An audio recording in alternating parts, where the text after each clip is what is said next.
Solapur news 24 मध्ये आपलं स्वागत आहे। आजच्या प्रमुख बातम्यांवर एक नजर टाकूया।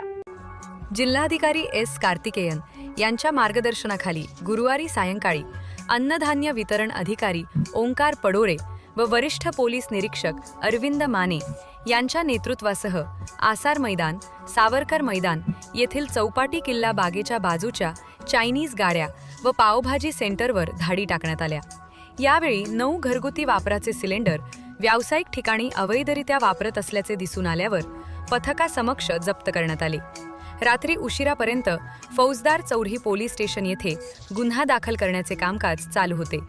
या पथकात परिमंडळ अधिकारी ब विभाग राजेश यंपुरे, परिमंडळ अधिकारी अ विभाग नंदकिशोर डोके, परिमंडळ अधिकारी ड विभाग प्रफुल्ल नाईक, पुरवठा निरीक्षक ज्ञानेश्वर काशीद, सज्जन भोसले, गीता डंके, लिपिक वैभव मोरे, सचिन लांडे, आनंद मधने तसेच पोलीस प्रशासनातून पोलीस अंमलदार जावेद जमादार, आबाजी सावळे, धीरज सातपुते, विठ्ठल यलमार आदी उपस्थित होते।